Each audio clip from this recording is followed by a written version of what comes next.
I'm Judith Yates.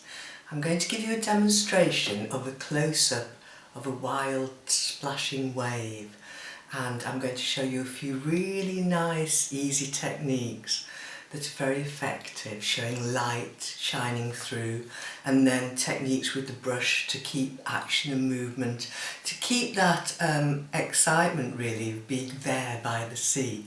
It's going to be a little snippet of ideas and inspiration that's in my new book, Dynamic Seascapes, which was published recently by Search Press. So here we go. I've got a large piece of mount board. I like it as a surface to work on, but there's many different surfaces. We'll go with this for now.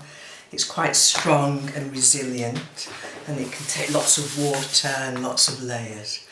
So first off, you just very lightly draw in a big main wave, and you're trying to get the movement so you know that when you're laying your marks down, they can follow these movements and add to that dynamic feel. So this wave is curving over and breaking, and that's going to be the main action in the picture. And I'm wanting it to look quite tropical and clean and bright, and as though you can see through into the underneath. So I'm thoroughly wetting the paper with the spray, but you can also flood on water with a big brush. And I need to keep it wet and moving because that's the way that this particular technique works. So really make sure that it's wet. If it starts to dry out, it won't work. So it's important to flood this on. And I'm going to use quite bright colours. Phthalo blue. Just flooding it on. You can make marks. It's going to completely change when I add this this technique. So quite rich Mediterranean. Phthalo blues are beautiful, bright, almost a turquoise. It's phthalo blue, green tint this. So I'm just flooding those on.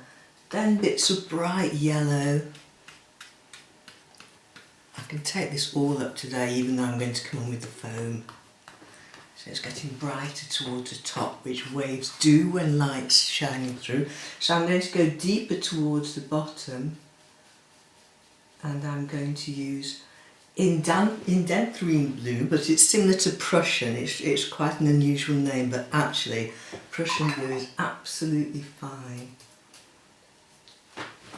So that it changes and goes darker where it would be in shadow. So very quickly you've got to get your methylated spirits and drop little bits onto here. And you can see it makes quite an interesting. You have to be quick because, as I say, if it starts to dry, this won't work. But it starts to look, and we will go over with glazes, but it starts to look like all sorts of little things. It could be lichen, it could be light shining through water. It seems to represent all kinds of things. You can draw with this and make lovely shapes. Fantastic. And then when one colour merges with another, it does lovely things as it pushes the acrylics away. So you can see, even though it was very dark at first, you're now getting all this.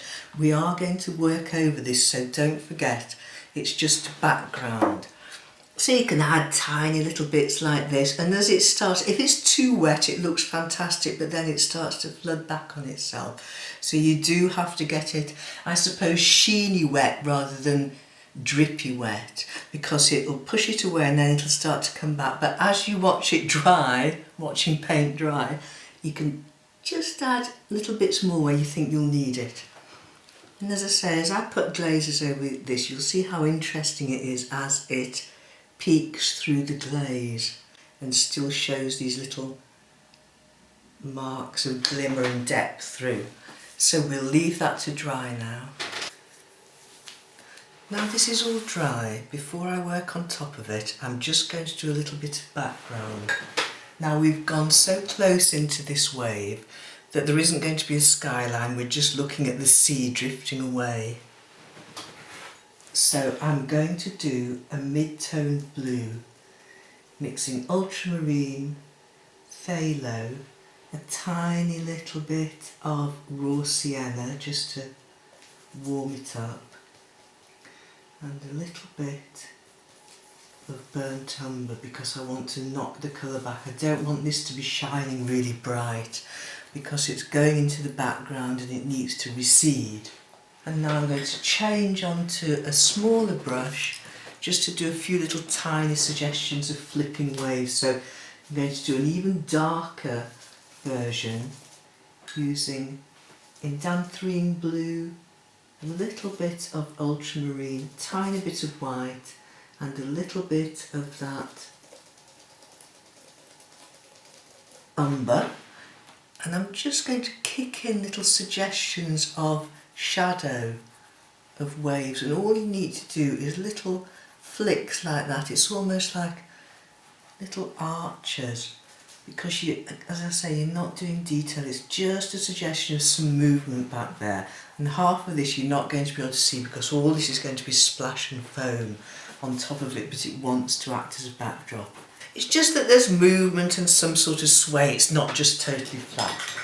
So now I'm going to glaze over this because I know that I want some depth down here because this is the depth of water. This is where it's rearing up, so it needs to be light because the sunlight's coming through it. So I'm going to put some of this bright phthalo blue mixed with ultramarine, and you can see how nicely it glazes over the whole thing and just takes it all down. A little touch of burnt umber and a little touch of sap green will give it that lovely warm infused glow, and see how you can see all the details still, but you're just using a very soft glaze. And the glaze is basically just lots and lots of water added to the acrylic paint but not touching the white. So you're adding little bits, you're darkening that up so that you've got a really rich wet mix, and then you see where the shadow would be. So the shadow will be here, and you can suggest that wave shape as you're making these tones. At the same time, I'm just getting rid of some of that. You can suggest the wave being pulled up, and it gives a feeling of it rearing up. And this would be where the light can't get, so that's in the depths because we need to do work on top of this. And if these are too bright, they're going to be shining out and you won't get that feeling of deep ocean. So that's that. You don't have to go mad, you still need to be able to see underneath. And it's quite fun, you can play with these tones over all this technique, and it does some really beautiful things. If I add a kind of lovely warm raw sienna towards here, you'll see how that it gives a subtlety to all these undertones that you've done, and it also suggests light shining through. But what I am going to do up here where the light will be shown more, I'm going to mix a really lovely pale mix of cadmium yellow pale, a little bit of phthalo blue, and I'm trying to get a really beautiful, bright, kind of like a turquoise, but where the sun's shining through, it's a little bit of a yellower turquoise, so a paley green. And why I'm doing that, I want to do it here, where the sun would be shining through at the top of the wave, and I also want to do it here. Now why I'm not doing it here, this is all going to be foam as it's coming over, so I'm just doing it where we're still going to be able to see, and I'm just almost dry brushing that. So you load your brush up and then you take some of the paint off on a tissue, and that leaves you with a dry brush effect so that you can get a lovely soft glaze down like that. And I'm going to do it here, and I might need a little bit more of that. Do it bit by bit because you don't know until it's on how bright it's going to be. So you can just pull it down, that movement in the wave, and I'm going to go even brighter. So that means adding more white to the mix, tiny bit of yellow again, tiny bit of phthalo blue, and then coming even brighter from the top. So that's where the water's very, very thin and the light really is shining through. Now that will help. Once you've got all the foam on, that should be alright. You can add more to it, but it's just going to give it that gleam right near the top. And as you can see, if it's too much and you're getting a hard line, take some of it off, dry brush it and you're just dragging those bristles across the surface, and some of that half dry paint is coming off, giving you that lovely blur. Lovely gradation of tone from one to another. Right, so really we're ready for a bit of foam detail. Before I start with the foam, I'm just going to suggest light hitting some of this water down here, because of course it's not totally flat, it's churning and undulating and being pulled up the face of the wave. Now to do that, I'm going to suggest the reflected sky, because of course whatever the sky is doing, it's reflected in the flat surfaces of the water, and you can see it rearing up. And just like before, I'm going to use a semi-dry brush to suggest this. So I'm mixing ultramarine with white and getting rid of some of that, and I'm just suggesting, as you can see, little bits of light hitting some waves down here. And it's going to be churning and moving around and kicking up. And I don't want to do too much because I don't want to cover up all this work that I've done that suggests looking into the sea. But I just need to show in little patches, and I might need to have a little bit more ultramarine because on top of this I'm going to have some foam. So this is just saying, right, the sea surface is moving around and the light's just catching it as it kicks up. So you just need to do a few of these. And it's going out towards one edge because the sea's been pulled up at the same time as chopping. So if you just get that suggestion in, and we're really going for all this sort of vigorous movement and sway. The challenge is to try and do it and keep all your brush marks fresh and vigorous, and try and get something of that feeling of motion. It's tricky, but we do like the challenge. And then we're on to some of the foam, and the foam will come forward, and as we do the foam we're going to rise up over these, which is going to suggest that movement even more. Now there's a few ways of doing foam, and you can stipple it, you can splash it, so many different ways, but I have some of my favourites. This is what I'm going to use. I'm going to use my favourite spatter brush, which I love. I'm going to use a toothbrush, and I'm going to use a hard old brush. Now with this old brush, it's great because you can make little marks. So I'll fill it with white. As usual, I don't want it purely like that. It's probably going to be too hard for this. I'm going to sort of almost dry brush it, and you can scrub it on like this. You can hear how hard these are, but it makes quite nice marks. Now this is, as it's coming over like that, this is where all this foam's kicking up. Now I'm not going to just leave it like this. I'm going to do lots of different things. I think the more different techniques you can make on foam, the more realistic it looks, because it's never just one sort of texture.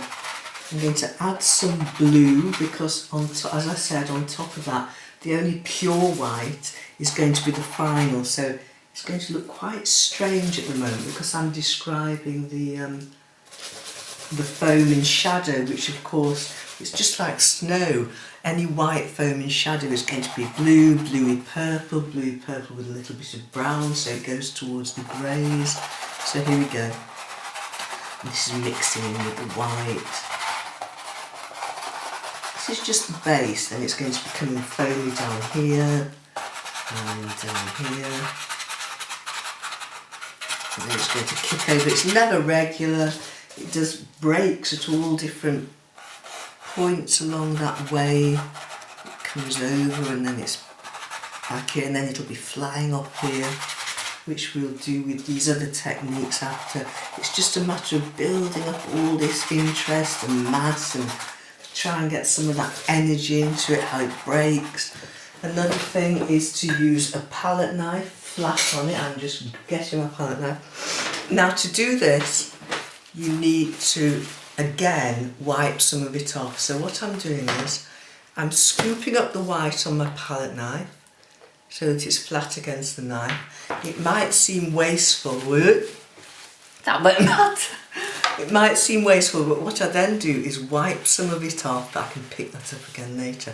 So it's almost a semi-dry palette knife, because you can then make these wonderful foam effects. Now, it's not going to be pure white because it's showing through. I'm going to just scrape that off, but you don't have to worry about things like that.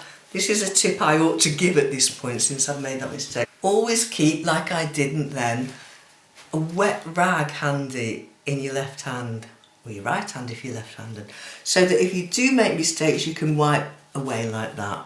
But this is going to be all splash over here. So that's a tip that it really is going to make you not worry too much about these quite dramatic techniques, because you can just go, oh, I don't like that, I'll get rid of it. So again, we're going for energy. So these are quite bold techniques because that's where you get the energy. So this will kick off in certain areas like this, but I know I'm going to do loads of splashes, so it's going to work perfectly fine. And this is a kind of greyed white, it's not pure. So here again, this is going to be coming over. Really dry it, you can get some of these little flips over like that. So that's one technique with the splash, and that's made that massive wave. If you want to go darker in the shadow, just pick up some dark with your palette knife and go on top with the blues. Because all these blues mixed with a little bit of brown, mixed with white, sometimes mixed with a bit of purple, all just look like shadow. Again, I'm getting some of that off. You see, as you add it a little bit around, it's very dry underneath here and it's just picking up bits of paint. So that's enough of the palette knife. I'm now going to get on to the other techniques. And this has to be one of my favourites for doing beautiful splashes. Again, you completely fill the brush. It's wet, and I'm going into kind of a wettish, whitey grey purple again. Completely fill those bristles. Now the wetter it is, the more of a splash you get. So you'll have to practice if you get one of these. And you can, it's like a bottle brush, but it's got one of these so you can put it in against it. So if you look at this lovely splash you get, whoa, look at that. Gorgeous. So again, we're just going for things that give you that kind of vigour of splash. Don't do it towards you, go fill your face with it. I've done that so many times. And a nice subtle way of making splashes is to use a toothbrush, and you cover that with white paint, completely right down to the base of the bristles. And then you can use anything hard, but I can use a palette knife often, or at the edge of a knife, and hold it that way, and you get a really beautiful soft spray. You can almost not see it against those other vigorous marks, but that's a nice subtle way, almost of adding a soft haze of a spray if you want to go into finer detail. But the most beautiful splashes you get are off a brush. Now, if you get a big brush, you can do all sorts of different things with it. You can make that edge a little bit brighter, you can pull some things forward, you can suggest the light just hitting the top, you can make tiny little splashes with the edge. You can use it for all sorts of different things. I do like to do a lot of things with one brush, but my favourite thing is to completely fill it with wet paint and stand back, and I'm going to do those really dynamic splashes off the top then, and this is like that, and you really have to do that whip crack action, and you can see it flying up. Now this is quite bright white because it's got to sit over those others, and I'm doing it at a different angle each time, but you've got to dare really splash, splash, choo, choo, and that really adds that dynamism. See, I've had to cover the legs on the tripod up because I'm not going to splash them. Down here you want some, you don't want it all over, but it's just lovely to, if you want to really get those dramatic splashes, really make it a wet mix on your brush. And I'm going to stand back and go wow, and it's that final hard, it is like cracking a whip, and I want that sort of thing where it leaves those beautiful lines. So now you can see why I didn't do too much detail in the background. It really is just to sit these vigorous marks against. Now, we can come back and do more of those if we want.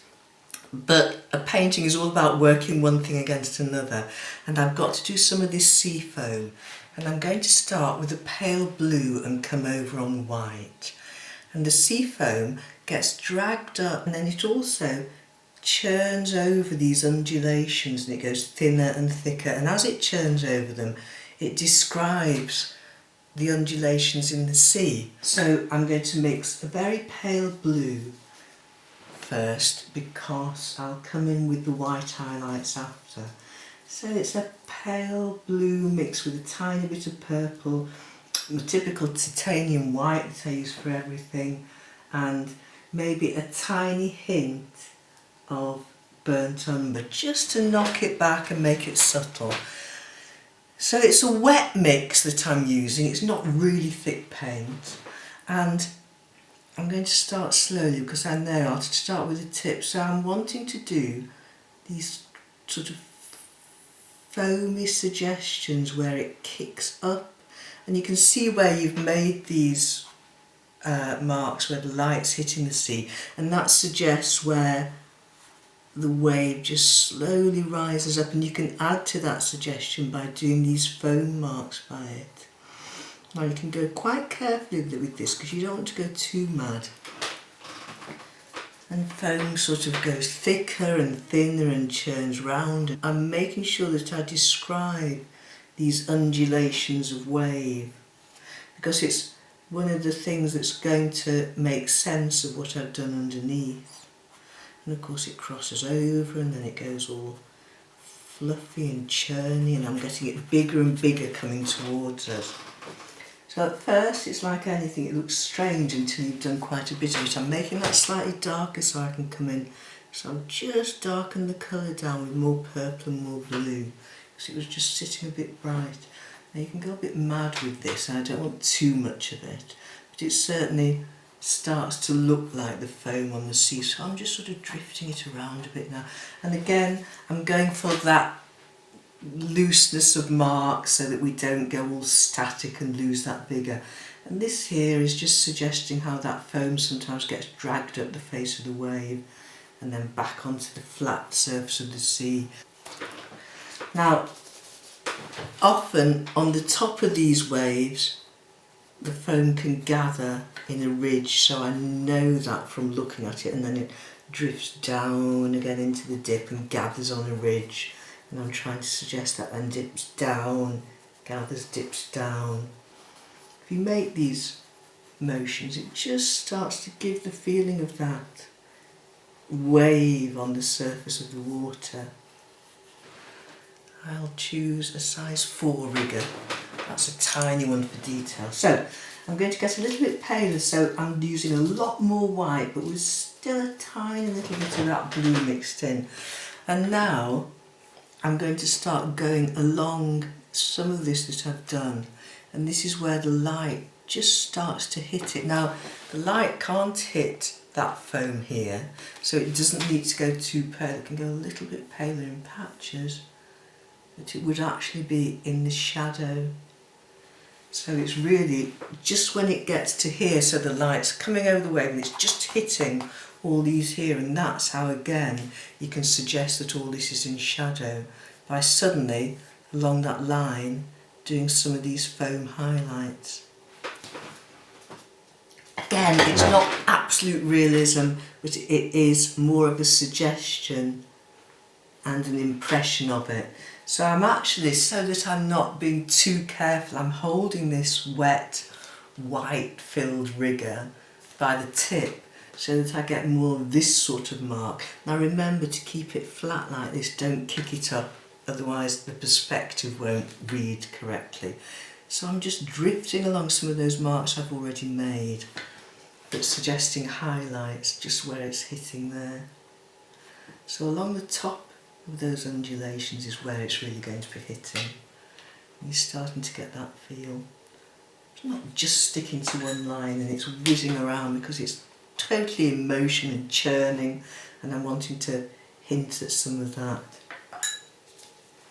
Now some of these marks as I'm coming forward are bringing the eye out, so it's getting larger and thicker as it comes towards us, because again that gives a feeling of depth and it takes the eye into and through the painting. It's just like a little visual trick really. So this is all these little light marks. Yes, they're suggesting some of this foam, and I might come in with a thicker paintbrush to make it look as though it's all bubbly in areas, but also they're suggesting that movement that I keep talking about and keeping it very lively and fresh. So here I'm just breaking them up and softening them, because you do get patches of foam where it's really full and you can't see beneath it, and then you get patches where it's dragged out and it's thinner. It'll just make it look a little bit more realistic. If I get some of those sort of woolly thick areas. So here I'm just thickening up some of these marks that come towards the front, because of course the nearer they are the bigger they are, and it gives that feeling of being down in amongst the water.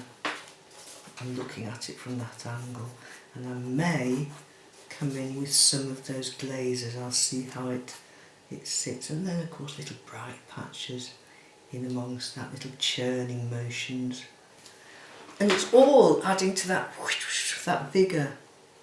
And you can dip down in this dip with little marks so that it looks like it's going up and down and round and down. So that's really the way you do it, and do play around with these marks until you get what you want. I'm going to be coming in with more splash, a little bit of glaze under here to darken it, but first we'll let that dry. Before I do more foam highlights, I'm going to do a glaze of phthalo blue and a little touch of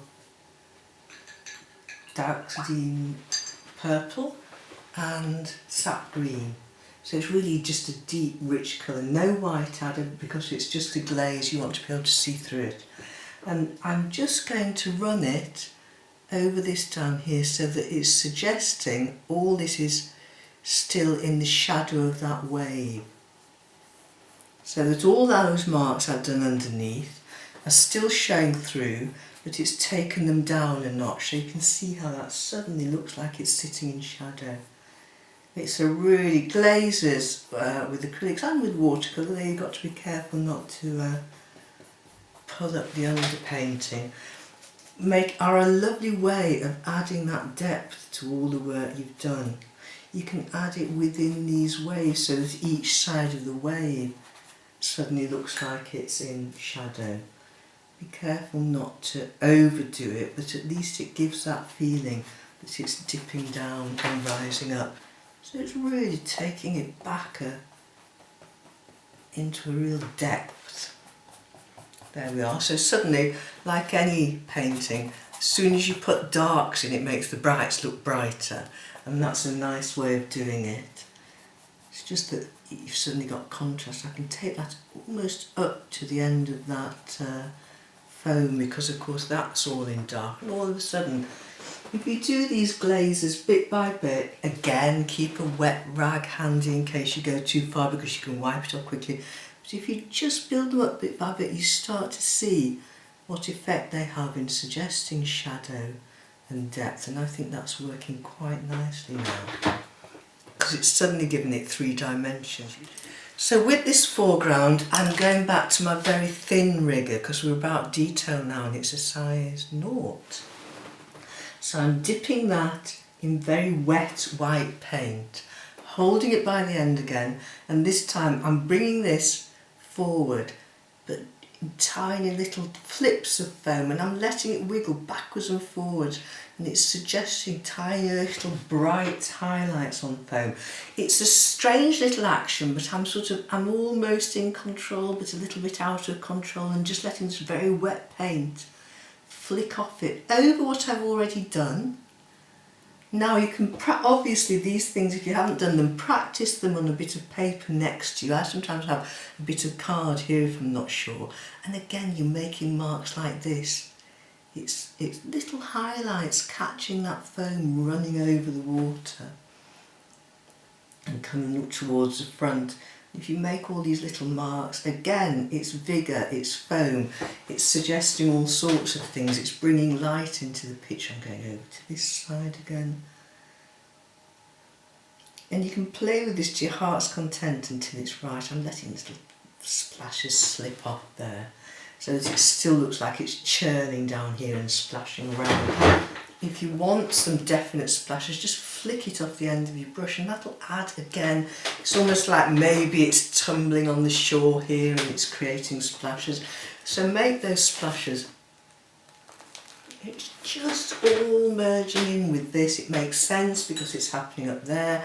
You've got all this vigour, all those splashes, all these different little wiggly marks. It's suggestive, it's not ultra realism, it's suggestive of all that action, all that motion, all that churning surf and that sort of excitement you get by the sea. Don't like that one, get your wet rag, that was me going a bit mad. So you see, if you're quick with acrylics, you can just swipe it off the surface. So it lets you go a bit crazy and try things out, but you don't have to stick with it. So now we're going to be just tweaking and doing the final things to bring it all together. And I think we need a little bit more vigorous splash up here. Just add that final bit of drama. So I'm using quite a loaded brush, getting something ready to wipe off if it goes wrong, and here we go. So it's just sitting against, don't like that, so there we go. It's just sitting against what I've already done, but as an absolute final pure bright white, because then you can see that what I've done, although it looked white, it's actually a soft blue, because we want these absolute flying up feeling of vigour. Now, a little tip, if it's going in the wrong direction, you want it to move, just turn the whole thing round and that might get a better kind of flick for you. That seems to work. If you do it a lot, you get a real emphasis in an area. And for me, that's probably, for this painting, about enough. And I think we'll call that finished.